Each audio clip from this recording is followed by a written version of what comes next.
Hey, what's up, guys? Jack from Jaggy Sports. It is April 26, 2022. I'm pretty sure everybody last night saw the demise of this year's Brooklyn Nets. I was about to say New Jersey Nets, but no. Brooklyn Nets got swept by the Boston Celtics last night, and everybody's talking about KD and how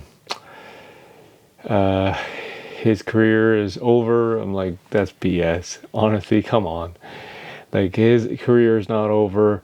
I do put a lot of blame on a certain few in that organization, not KD though. Everybody's talking about his leadership, and I get it. He defers to Kyrie.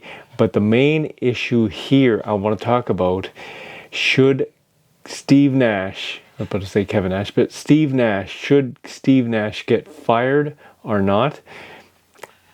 And a little bit of a rumor, he actually might quit. Steve Nash might actually quit. And the segment I'm about to show you was shown prior to this rumor. And this individual, he's known to get a lot of stuff correct. So Jake Fisher reported that shortly after this clip, which I'm going to make you guys, or if you guys want to, watch this clip and let me know what you think. And everybody's talking about should he get fired or not. Bleacher Report said that he will not get fired, but at the end of the day, he actually might quit. Check this clip out. Does he deserve to lose his job after what just went down? No, I don't think so. And what Kevin brought up, I think, is important because it provides some context about the disappointment surrounding the Brooklyn Nets. If we go back to last year, first of all, Kevin Durant's coming off an Achilles injury. They start out the season with depth. Spencer Dinwiddie tears his ACL. Kyrie goes on sabbatical. They bring in James Harden. He hurts his hamstring. Kyrie sprains his ankle. We go to this year. Harden wants out. Kyrie's unavailable. They make the trade. Ben's unavailable.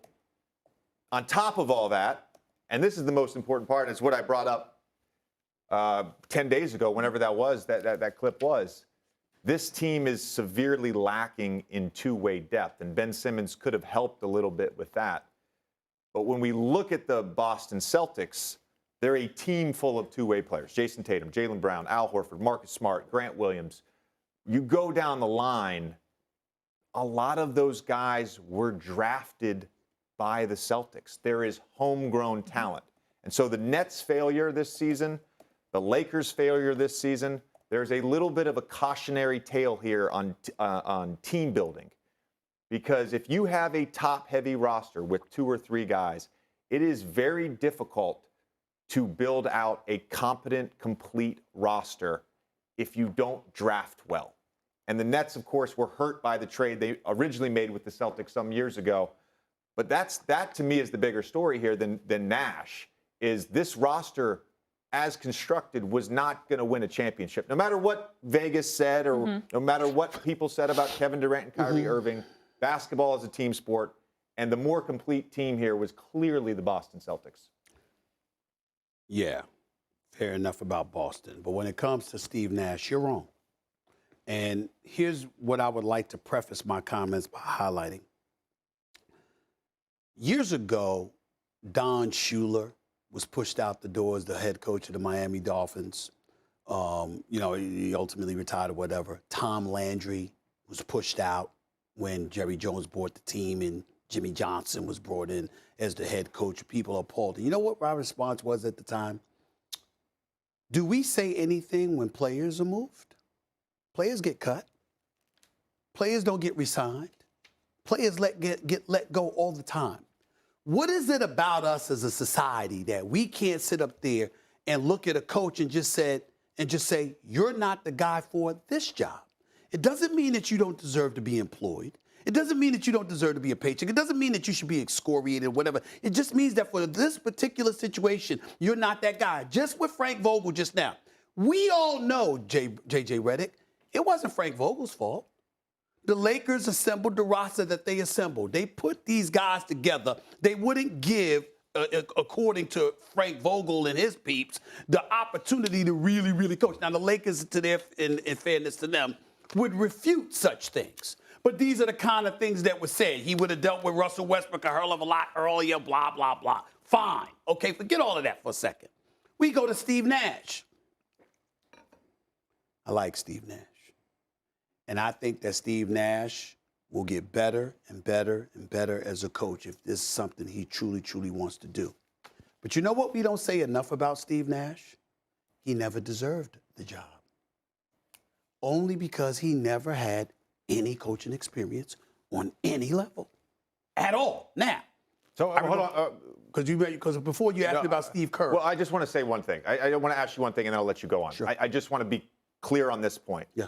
Are you saying that a head coach, should never be hired unless he's had coaching experience prior? Is that what you're saying? I feel that way about a championship caliber team. Okay, so yes. Steve Kerr won a championship as a first-year head coach. Yes. And we go down the line, like Doc Rivers, no experience. Derek Right. Fisher, no experience. There's a But- bunch of guys that have been hired. Right. Doc Rivers, of course, has had an incredible coaching career. Okay. So I'm wondering why, though. Because when I looked at Steve Kerr, my position with Steve Kerr is that Mark Jackson deserved to keep that job, but that's Warriors management decision. But then beyond that, Steve Kerr was a general manager in Phoenix. Steve Kerr had something to do with building a roster. From an organizational perspective, he had some degree of experience. Steve Nash did not. But that's two different things. Building a roster out and coaching a basketball I understand, but what I'm saying to you is that I'm looking at the responsibility of leadership more so than anything else. You may not have had it. You may not, and that was my reservation about Steve Nash. But we fast forward because Steve Nash is a good dude. I'm happy for him. On a personal level, I'm happy for him because he's a really good guy. But you get this job through no fault of his own. This is a cesspool. And so when I look at him, here's my point, and I'm glad we're addressing this question. Because to me, it's not that he should be gone. Because that's the impression that I gave yesterday, and I didn't mean to give it. It was either or. He has to go, or Kyrie does. You can't keep this same bunch together and Steve Nash there too. You got to have a coach that's going to bring the hammer down, that's going to coach these brothers, okay? Or you got to have a situation where he's not there and there's a coach that's brought in, or if Steve Nash is going to be there, you can't have the same dysfunction that's ravaged this franchise. So I get it that everybody's talking about should he get fired or not, right? But I have read a lot of Jake Fisher's stuff, and it is legit.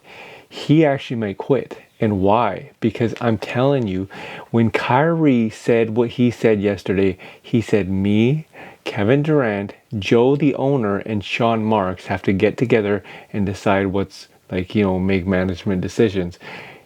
I think that was the stupidest thing I've heard in my life because the guy barely plays.